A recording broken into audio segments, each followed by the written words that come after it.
어, 이제 앞으로 몇 주 동안 성령님에 관해서 나눠보려고 하는데요. 특별히 사복음서 안에 등장하는 성령에 관한 기사들을 통해서 성령님이 어떤 분인지, 성령이 어떤 일을 행하시는지를 살펴보고, 그래서 우리 모두가 성령의 충만함을 입었으면 좋겠다. 그런 바람이 있습니다. 성령은 여러분 어떤 이론이 아니잖아요. 개념이 아니거든요. 성령님의 인격이셔요. 우리 예수를 믿을 때 성령님은 우리 안에 거하시죠. 그리고 우리 가운데 거하셔요. 믿는 자들 가운데 거하시거든요. 그 성령은 이렇게 사라졌다가 오늘 갑자기 나타나는 분이 아니라 우리 안에 거하시는데, 우리가 너무 육체적인 욕구가 강해서, 내 생각이 강해서 성령의 일하심들을 제한하고 살아갈 수는 있지만 성령이 우리를 떠나가시는 그런 의미는 아니에요. 성령이 우리 안에 계시다. 그런 면에서 여러분, 우리가 성령님을 더욱 깊이 만났으면 좋겠어요. 예수님이 제자들과 3년 반 동안 있었잖아요. 제자들에게는 예수님과 함께하는 시간이 너무 행복한 시간이었거든요. 예수님이 떠나가신다고 하셨어요. 근데 떠나가신 예수님이 또 다른 보혜사를 너에게 보내주겠다. 또 다른 보혜사라는 말은 예수님이 보혜사라는 거잖아요. 우리를 보호해 주시고, 우리에게 은혜를 주시고, 우리를 가르치시는 분, 우리 곁에서. 그래서 보혜사예요. 예수님은 보혜사로서 우리가 제자들과 함께 하셨죠. 근데 예수님이 하늘로 올라가시면서 또 다른 보혜사를 보내주시겠다라는 거예요. 그분이 누구예요? 성령님이에요. 예수님은 약속대로 하늘로 올라가셨죠. 그리고 이 땅에 성령을 내려 보내셨잖아요. 예수님과 제자들이 동고동락했던 것처럼 또 다른 보혜사는 우리와 어떻게 합니까? 동고동락하셔요. 예수님이 제자들에게 친히 가르치셨던 것처럼 성령이 우리 안에서 어떻게 합니까? 가르치셔요. 보혜사라는 게 스승사자잖아요. 그죠? 가르쳐 주셔요. 예수님이 제자들에게 능력을 베푸셨던 것처럼 성령이 우리에게서 어떻게 해요? 능력을 베풀어 주시는 거예요. 예수님이 제자들과 친밀한 교제를 나누셨던 것처럼 성령님은 우리 안에서 어떻게 합니까? 친밀하게 교제를 나누셔요. 예수님이 풍랑이 일어났을 때 풍랑을 잠잠케 하시고, 병자가 일어나서 치유하시고, 그리고 삶의 문제를 고민했을 때 상담해 주신 것처럼 성령님은 우리에게 어떻게 합니까? 하나님의 치유를 임하도록 우리를 예수의 피로 덮게 하시고, 그리고 우리로 하여금 하나님의 말씀으로 향하게 하셔서 우리로 하여금 지혜를 갖게 하셔요. 우리의 고민을 아시고 근원적인 대안들을 마련해 주시고, 그래서 그의 길로 가게 하시는, 우리의 마음을 주장하셔서 두려운 마음들에 있는 우리를 평안한 마음으로 바꿔주시고, 그 담대한 마음들, 슬픔을 기쁨으로 바꿔주시는 그 전인적인 사역을 한다라는 거예요. 누가요? 성령님이. 성령님이 지금 어디 계시다고요? 내 안에서, 믿는 자 안에서. 그래서 우리는 순간순간마다 누구를 구해야 돼요? 성령님을 구해야 되는 거예요. 길이 막혔을 때 성령님을 구하는 거고, 지혜가 떠오르지 않았을 때 성령님을 구하는 거고, 성질이 날 때도 누구를 구하는 거예요? 성령님을 구하는 거고, 기도가 안 돼요. 누구를 구하는 거예요? 성령을 구하는 거예요. 말씀을 들은데 못 알아듣겠어요. 누구를 구하는 거예요? 성령을 구하는 거예요. 너무 무서워요. 사람들이. 앞날을 내다보니 한 걸음도 못 있겠어요. 누구를 구하는 거예요? 성령님 구하는 거예요. 성령님을 구한다라는 것은 여러분, 내 안에서 또 우리 가운데 성령이 거하신다는 것을 인정하고 그분을 부르는 거예요. 여러분, 우리는 눈에 안 보이잖아요. 성령이 우리 눈으로는. 근데 성령은 우리 안에 계시잖아요. 또 우리 지금 가운데 계시잖아요.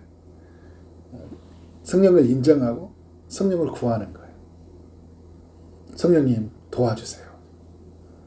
성령님이 친히 제 마음을 만져주세요. 제 생각을 깨트려 주세요. 바르게 보게 해주세요. 바꿔주세요. 어떤 사람들 보면 답답한 사람들이 있어요. 내가 말하는데 못 알아들어. 도대체 자기 마음대로야. 근데 여러분 우리 사이에 누가 있어요? 그 사이에 성령님이시나. 성령님이 변호사로서 변호하는 영이시잖아요. 그죠? 대신하는 영, 변호하는 영. 그래서 어떻게 해요? 말하게 하셔요. 그럼 내가 그냥 나는 이만큼만 말하게 했는데 상대방이 알아들어요. 저는 그런 걸 많이 느껴요. 어떻게 제가 하나님 말씀을 여러분 그 깊은 뜻을 다 알 수 있겠어요. 근데 하나님의 뜻이 전달되잖아요. 그죠? 전달돼요. 누가 일하신 거예요? 성령이 일하신 거예요. 성령이 일하신 거예요. 이 사복음서를 통해 성령님을 이렇게 또 우리 모두가 이렇게 친밀하게 알았으면 좋겠고, 실존하시잖아요. 그죠? 그냥 사람들이 그런 이야기죠. 알라딘의 그 램프처럼 막 만지면 나타나는 게 아니에요. 그죠? 성령이 우리 안에 계신다니까요. 그분을 이렇게 내어드리고 그분을 구하며 우리 안에서 충만하게 거하셔서 우리의 전 인격을 주장하실 줄 믿습니다. 네. 성령에 이제 관한 기사 사복음서 중에서 저는 오늘 이렇게 예수님의 탄생 전에 기록되었던 그 성령의 기사를 한번 살펴보려고 해요. 첫 번째는 이 세례 요한에게 성령의 충만함이 임했어요. 누가복음 1장 15절에 보면 이는 그가 주 앞에 큰 자가 되며 포도주나 독한 술을 마시지 아니하며 모태로부터 성령의 충만함을 받아. 이게 세례 요한에 관한 기사예요. 예수님이 오시기 전, 예수님이 태어나기 전 6개월 전에 세례 요한이 태어났거든요. 그는 예수님의 길을 예비하기 위해서 이 땅에 태어난 사람이에요. 근데 그가 태어나기 전부터 하나님께 구별된 사람, 나시린으로 부름을 받아요. 오늘 부름받아 나선 몸이라 했잖아요. 근데 여러분 우리가 그런 것 같아요. 부르심이라는 것도. 우린 동의 없이 하나님이 불러주셔요. 어디서부터? 모태에서부터. 참 놀라운 거예요. 근데 여기서 놀라운 기사는 뭐예요? 모태로부터 성령의 충만함을 받았대요. 그러니까 잉태가 되어 있는데 배에서 있는 아이가 성령의 충만함을 받은 거예요. 성경의 기사에서 처음 나오는 이야기예요. 하나님이 모태에서부터 일하신다는 기사는 있지만 성령의 충만함을 받았다라는 기사가 처음 있는 거예요. 그래서 여러분 이 복음서를 통해 뭐 어떤 이야기를 알려주고 있는 거예요. 생명이 잉태된 순간, 하나님의 선택에 있는 순간부터 우리는 어떻게 하는 거예요? 하나님의 성령이 함께하는 사람이 된다라는 것을 보여주고 있잖아요. 그래서 이 요한은 성령 충만함을 받았다라는 건 뭐냐면 이제 1장 45절에서 이런 이야기가 나오거든요. 보라, 내 문하는 소리가 내 귀에 들릴 때 아이가 내 복중에서 기쁨으로 뛰놀았다다. 이게 이 엘리사벳 세례 요한의 어머니가 그 마리아를 만나고 나서 그 내 뱃속에 있는 아이가 지금 뛰놀고 있다 이야기를 하고 있는 거예요. 내 뱃속에 있는 아이가. 마리아의 뱃속에 누가 있어요? 예수님이 계시잖아요. 그러니까 6개월 전에 임신을 했으니까. 그러니까 지금 엘리사벳도 임신했고 이제 6개월이에요. 그리고 마리아도 이제 잉태해서 임신을 한 거예요. 그런데 이 엘리사벳 뱃속에 있는 세례 요한이 이 마리아의 뱃속에 있는 아이를 보고 뛰놀고 있는 거예요. 이걸 여러분 어떻게 해석해야 돼요? 이게 하나님의 신비죠. 그 1장 15절의 근거에 뭐예요? 성령의 충만을 받았다. 그래서 태중에서도 하나님의 임재를 느낀다라는 거예요. 아이가. 그리고 뭐예요? 기쁨으로 뛰놀았다. 기쁨으로 뛰놀았다. 그래서 지금 최근에 우리 교회 아이들 태어났잖아요. 우리 송지연 집사님도 뭐 둘째가 태어났고, 우리 최영규 이한나 자매, 그 다음에 김혜찬, 이혜진 자매 아이들이 태어났거든요. 우리 이 아이들 보면 그냥 뭐 지금 뭐 기저귀 갈기도 바쁘잖아요. 울고 달래주기도 바쁘잖아요. 근데 그 아이들은 어떤 사람이에요? 오늘 말씀에 같이 보면 하나님의 영이 거하는 사람이에요. 그러니까 아버지 어머니에 따라 우리가 믿음을 따라 그 사람을 나중에 세례를 주잖아요. 그 이야기는 뭐냐면 세례를 주었다라는 것은 하나님의 영이 거한다는 것을 인정한다는 거거든요. 오늘 그러니까 세례 요한의 이야기를 통해서 보면 하나님의 영이 거하는 사람이라는 거예요. 영이 반응하는 거예요. 그래서 우리가 그런 이야기 하잖아요. 태중에 있을 때 좋은 음악 틀어주라고 이야기하잖아요. 좋은 환경을 만나게 해주라고 그래요. 중요합니다. 그래서 클래식 음악을 틀어줘라. 뭐 이런 이야기도 하는데 저는 이 이야기를 보면서 태중에 있는 아이한테 하나님의 말씀을 자주 들려줘야 된다. 이성이 아직 지각을 하지 못하지만 하나님의 영 안에 있는 사람이기 때문에 어떻게 해요? 아이는 잘 깨닫지 못하지만 아이 안에 있는 영이 반응하는 거예요. 오늘 세례 요한을 통해 보면. 그러니까 아이에게 하나님 말씀을 들려주는 것도 굉장히 중요합니다. 제가 우리 그 애찬 집사 자녀 시환이하고 그리고 그 박현명 송지현 집사 자녀 서우가 왔을 때 그런 이야기를 해요. 얘들이잖아 아직. 시환아, 서우야, 너 얘들이 이게 우리 교회에 왔을 때 계속 예배를 드렸잖아요. 제가 설교를 얼마나 많이 들었어요. 뱃속에서 그 들렸던 하나님 말씀을 전해준 사람이야. 얘는 뭔지도 모르죠. 근데 제가 통하는 거죠. 제 안에 계신 성령님이 시안이 안에 있는 성령님에게 이야기하고 있는 거예요, 같이. 그죠? 그런 면에서 여러분 너무나 아이들에게도 의미가 있는 거예요. 태중에서도 아이는요, 하나님의 영광을 인식하고 반응한다는 걸 보여주고 있어요. 좋은 거 먹고, 뭐, 여행 가고, 좋은 음악 들은 것도 중요하지만, 아이에게 찬양, 그리고 말씀, 또 부모가 어떻게 예배 속에서 하나님의 임재를 충만하게 누리는 거, 아이와 함께. 태와 연결된 엄마, 또 아빠가 같이 함께 예배 드리는 거 너무 중요한 일이에요. 그래서 여러분, 하나님의 성령의 충만함이 임한다는 것은 그 자리에는 항상 말씀이 있어요. 기도가 있고, 예배가 있잖아요. 그래서 그 성령의 그 충만하게 우리를 다스리심이 있거든요. 성령의 전적인 지배를 받는다. 충만함을 받는다라는 것은 전적인 지배를 받는다라는 거죠. 그렇게 이제 우리는 나아가야 된다. 그래서 우리가 가져야 될 것도 뭐냐면 오늘 이 세례 요한의 기사를 통해서 태중에서도요. 그러니까 태중에서도 이 아이는 하나님 앞에서 존귀한 자라는 거예요. 이렇게 반응하니까. 근데 여러분 이런 아이를 수술을 해버리면 낙태 수술을 해보면 돼요, 안 돼요? 오늘 세례 요한의 기사 지금 이 시대로 가지고 와서 세례 요한이 엄마가 지금 경제적 사정이 안 돼. 그래서 이 사람 아이를 낙태 수술을 했다. 그럼 누구를 낙태 수술하는 게 될까? 지금 시대로 가냐면 예수님의 길을 예비한 세례 요한을 낙태 수술하는 걸 같잖아요. 세례 요한이니까 그러면 안 되죠라고 이런 논리로 간다는 것은 굉장히 신앙이 이원화되어 있는 거잖아요. 그죠? 오늘 우리에게 알려주는 건 뭐예요? 그래서 생명이 잉태되는 순간부터 소중하다. 존귀한 자라는 거예요. 하나님 앞에서. 오늘 핵심은 이런 거죠.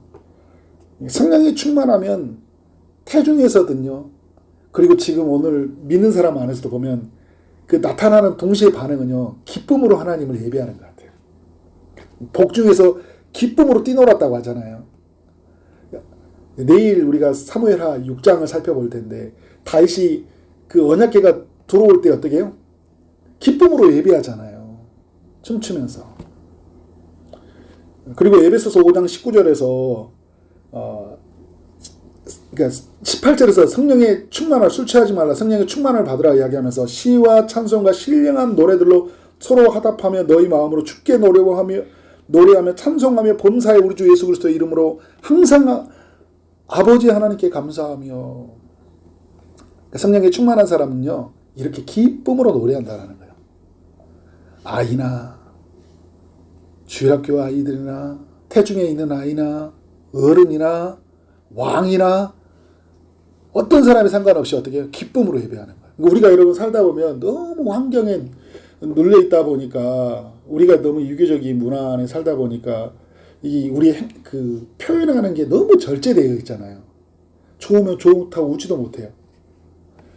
근데 성령의 충만함을 다스린다는 건 나를 철저하게 내려놓고 웃게 하시면 웃는 거고요. 뛰게 하면 뛰는 거고 기뻐하는 거예요. 성령의 다스림을 받는 거죠. 자, 그 성령의 충만을 받는 세례 요한의 기사를 나온 다음에 이제 어떤 기사를 우리가 살펴봐야 되냐면 이제 1장 이제 35절의 이제 이야기이면서도 오늘 이제 마태복음의 기사로 연결된 거죠. 오늘 처음에 우리가 읽었던 성경 구절 1장 35절에도 천사가 대답하여 이르시되 성령이 내게 임하시고 지극히 높으신 이의 능력이 너를 덮으시리니 이게 마리아에게 찾아와서 한 이야기예요. 무슨 말이에요, 여러분? 하나님의 성령이 너에게 임하시고 이제 너는 성령으로 말미암아 잉태될 것이라는 그런 소식을 알려주고 있는 거예요. 그래서 마태복음에는 이걸 직접적으로 기사해주고 있어요. 예수 그리스도의 나심은 이러하니라. 그의 어머니 마리아가 요셉과 약혼하고 동거하기 전에 성령으로 잉태된 것이 나타났더니, 그러니까 남자를 알기 전에 뭘로 잉태됐다고요? 성령으로 잉태되었다는 거예요. 그러니까 그래서 여러분 남자로 태어나지 않았기 때문에 이건 하나님의 주권적인 하나님의 개입하심이죠. 하나님으로 말미암아 태어났다라는 거예요. 또 하나의 의미는 뭐냐면 이 아담이 죄를 범함으로 말미암아 인류는 다 죄의 영향력 아래에 있는데 예수님은 성령으로 잉태되으심으로 말미암아 죄 없이 이 땅에 태어나신 분이다. 하나님의 아들이다. 그래서 여러분 성령으로 잉태되었던 것으로 말미암아 하나님의 아들 되었다라는 것을 알려주면서 또 예수님의 사건 속에 뭘 보여주냐면 예수님은 항상 하나님의 뜻을 따라 오셨고요. 항상 성령과 같이 함께 뜻을 이루시구나. 그죠? 항상 성령으로 이루셔요. 성령이 아니고서는 예수님이 스스로 일하지 않으셨어요. 태어나심도 누구를 힘는 거예요? 성령의 능력으로 말미암아. 근데 여러분 우리의 중요한 거예요. 우리 철저하게 성부 하나님의 뜻을 따라 살아가야 돼요. 그런데 여러분 우리가 그 뜻을 따라갈 때 철저하게 성령의 인도를 받아야 된다는 거예요.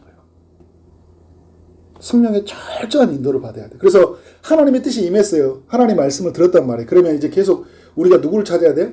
성령님을 구하는 거예요. 성령님, 하나님의 뜻을 따라 내가 이 직장을 가기로 했는데 성령님 내 발걸음을 인도하옵소서. 오늘 우리 새벽에 말씀을 보면 다윗이 여쭈고 또 여쭈잖아요. 두 번째 여쭐 때는 다른 이야기가 나오거든요. 성령의 인도하심은 어떻게 해요? 내가 그 길을 가는데 그 길에서 또 다른 이야기를 또 해주셔요. 그래서 무슨 이야기냐? 우린 철저하게 성령의 인도를 받아야 된다. 근데 예수님의 가는 모든 여정은요, 성령의 인도를 받아요. 성령의 인도를 받아요. 태어나심도 성령의 잉태로 태어나신 거예요.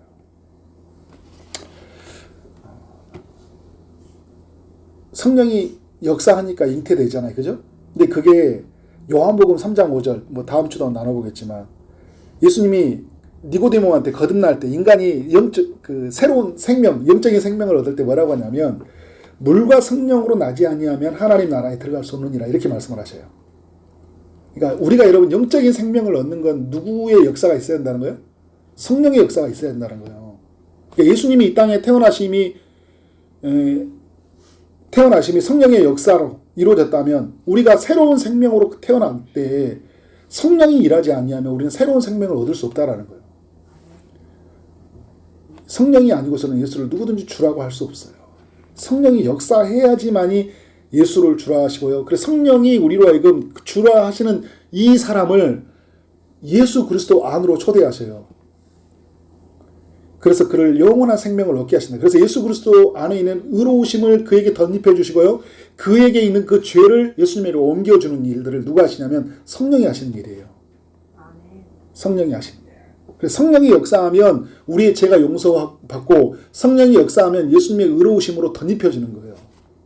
성령이 역사하면 우리는 하나님의 자녀가 되는 거예요. 성령이 역사하길 바라요. 그래서 여러분, 이러면 되게 전도가 쉬워져요.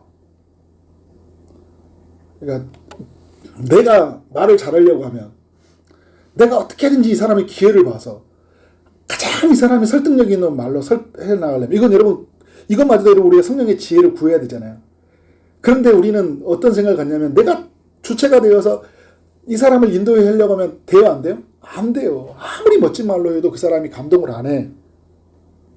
그런데 간단한 말 한마디에 그 사람이 반응한다니까요. 놀라우셔요. 놀라우셔요. 저는 여러분, 제가 자주 말하지만 저 교회 나오라고 할 때 누가 멋진 복음을 전해서 나온 사람이 아니에요.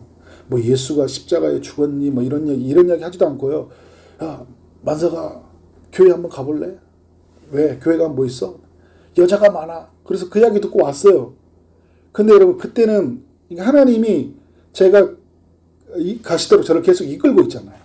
근데 말씀을 듣다가 사람들이 섬김을 베푸는 거예요. 뭐 보다가 내가 고난을 겪어서 죽음의 사경을 헤매다가 이런 사건들을 통해서 계속 하나님이 나에게 말씀하시는데, 오늘 저는 이제 말씀을 통해 비춰보면 확실한 깨달음이 이거예요. 아, 성령이 일하고 계셨구나. 그리고 이제 내가 성령이 내 안에 임하심으로 말미암아 이제 어떤 순간이 맞이하게 되냐면 믿어지는 거예요. 믿어지는 거예요. 믿음으로 봐지는 거예요. 믿음으로 부활이 믿어지는 거예요. 그의 가을에 10월의 마지막 밤에 지금도 기억하고 있어요. 그죠? 그 10월의 마지막 밤에 5월달 생전 교회도 한 번도 안 다니던 사람이 5월달에 다녔는데 10월의 마지막 밤에 그게 예수님으로 말미암아 엄청난 그 뜨거움이 임했어요. 누가 하신지? 성령이 하신. 성령의 역사예요. 자, 3번에 보니까요. 임신 중에 성령의 충만을 받은 세례 요한의 어머니예요. 엘리사벳이에요.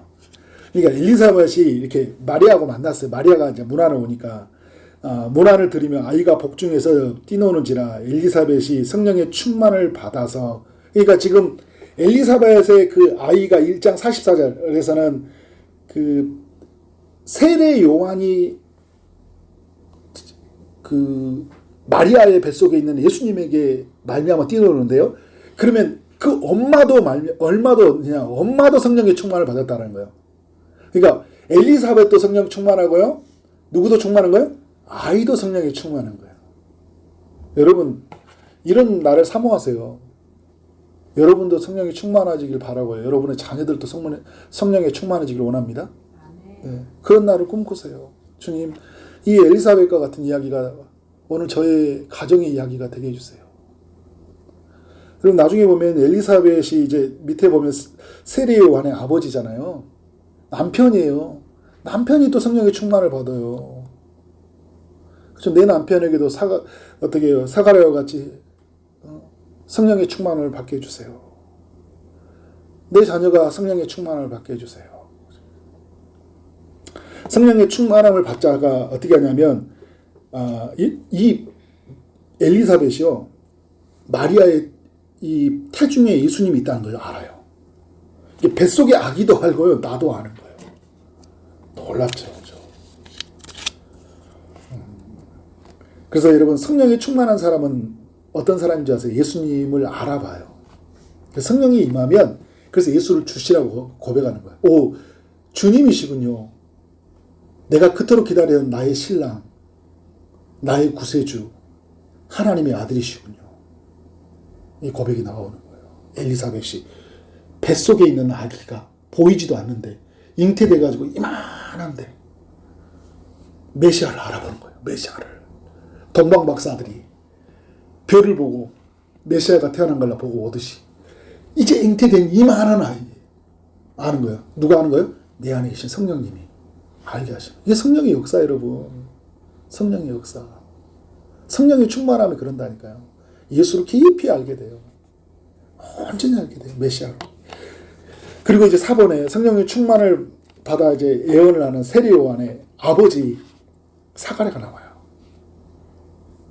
그러니까 여러분, 제가 아까도 말했듯이 세례 요한도 성령 충만, 세례 요한의 엄마 엘리사벳도 성령 충만, 그리고 누구예요?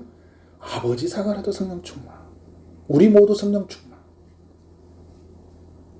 우리 초지동산교회 우리 주일학교 성령 충만. 이제 청소년 예배 세우잖아요. 청소년 아이들이 성령 충만. 우리 청년들이 성령 충만. 우리 장년들이 성령 충만. 게임 끝. 그죠? 끝난 거야 이건 진짜. 우리 가정에 성령 충만 한 사람만 있어도요, 그 가정은 완전히 뒤집어집니다. 근데 가족 모두가 성령 충만했다. 우리 교회도 진짜 오늘 말씀처럼 완전히 성령에 지배된 사람, 그 한 사람 있어도 완전히 새로운 세상들을 우리가 맞이하게 되는 거잖아요. 그러니까 우리가 성령의 완전히 지배를 받아서 그 성령의 다스림을 받아서 가는 거 얼마나 중요한지 몰라요. 그러니까 여러분 성령의 충만을 받아야 이제 그 선지자적 사명을 감당하잖아요. 사가랴가 예언의 말을 하는 거예요. 예언의 말. 앞으로 오실 메시아가 어떤 분이냐? 예수님이 이제 오신다. 예수님이 이 뱃속의 아이는 이제 예수님이라고 말하고요. 그리고 자기 아들에 관해서도 예언을 해요. 태어날 우리 아이는 예수님이 오실 길을 예비하는 사람. 저 있는 마리아는 이 아들의 예비를 따라 오시는 메시아. 그는 제사함을 오시는 구세주. 빛으로 이 땅에 오시는 메시아로 막 고백을 하는 거예요. 하나님.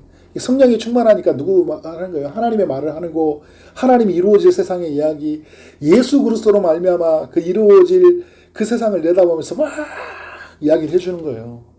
하나님의 메시지가 누구를 통해 계속 흘러오고 있는 거예요? 사가랴를 통해 흘러오고 있는 거예요. 거기에 누가 일하고 계신 거예요? 성령이 일하고 계신 거예요. 성령이. 그러니까 여러분 우리가 성령이 충만하면 헛된 말을 할 수가 없는 거죠. 그죠? 참된 말, 진리의 말, 하나님이시는 예언의 말이 막 흘러 넘치니까 그 말을 들으면 살아나고, 그 말을 들으면 소망이 생겨나고, 그죠? 그 말을 들으면 용기가 생겨나고, 또 어떤 말을 들으면 막 상처가 되고, 막 뭔가 나한테 뭐 나를 노리는 말이 아니야. 막 별 의심이 되고, 영향력이 하나도 없고, 막 지겹고, 언제 끝나냐고 하고, 그죠? 설교 때도 막 언제 끝나냐고, 길어 막. 근데 여러분 하나님의 성령을 통하여 메시지를 전하고요, 성령을 통하여 하나님의 음성을 들으면 그냥 그 영화 한 편, 너무 우리 강렬한 영화 한 편, 감동의 영화 한 편, 끝나기가 아쉬워서 막 끝나는 시간 알아. 2시간짜리야. 근데 1시간 50분 단어요. 10분밖에 안 넘었어. 이러잖아요. 근데 성령이 안 충만하면 어떻게 돼요? 언제 끝나냐? 아우, 빨리 끝나냐? 그냥 끝나자마자 그냥 가버리고. 그런 면에서 우리는 성령의 충만함을 누려야 된다. 마지막에 이제 교훈으로 하면요, 하나님의 나라는 성령으로 되지 아니한 것이 하나도 없어요. 오늘 보여주잖아요. 태어난 것도, 그죠? 그리고 살아가는 것도, 우리가 일하는 모든 것들이 어떻게 성령으로 말미암아 이루어져 간다. 하나님의 나라는. 그래서 예수님이 보여주잖아요. 예수님이 친히 성령으로 잉태되셨고요. 그리고 이제 내일 다음 주부터 살펴보겠지만 성령이 이끌리셔서 사역하셔요. 성령이 계속적으로 이끌리셔요. 그래서 하나님의 나라는 성령으로 되지 않는 것이 하나도 없어요. 근데 성령은 누구에게나 임하신다. 이 말은 뭐 오해하면 안 되고요. 그래서 예수를 믿는다면 누구에게나 임한다라는 그 이야기를 하려고 하는 거예요. 그래서 오늘 뭘 보여준 거예요? 태중에서도 임하잖아요. 그러니까 아이 무시하면 안 되는 거예요, 여러분. 뱃속에 있는 아이. 그리고 꼬마라고 무시하면 안 되는 거예요, 여러분. 하나님의 성령이 거하는 아이이기 때문에 존중해줘야 돼요, 여러분. 그죠? 우리 자녀들, 손주들 있죠? 하나님의 영이 거한 사람이기 때문에 존중해줘야 돼. 함부로 대하면 안 되는 거예요. 성령 받은 사람들이잖아요. 성령과 함께 사는 사람들이잖아요. 그러면 오늘 또 보여준 게 성령이 충만해야지 하나님이 누구인지 알고요. 그게 반응하잖아요. 그리고 내가 누구인지 알아요. 그러니까 이게 사가랴가 보여주잖아요. 아들이 어떤 길을 갈지 알려주잖아요. 그리고 어떻게 살아야 되는지 알게 돼요. 성령이 알게 되면. 그래서 성령이 충만한 자는요, 누구의 다스림을 받습니까? 하나님의 온전한 다스림을 받게 돼요. 온전한 다스림을 받아요. 누가 우리를 막 구속할 수 없어요. 누가 우리를 막 다스리는, 누가 다스립니까? 하나님. 그래서 우리 모두에게는 뭐가 필요한 거예요? 성령의 충만함이 필요하다. 저는 우리 저희동산교회 우리 성도님들이 정말 성령의 충만함으로, 그래서 그 성령님의 이끌림을 받아서 이 세상에서 줄 수 없는 그 최고의 기쁨, 최고의 그 영광스러움을 누려가기를 주의 이름으로 축원합니다. 아멘.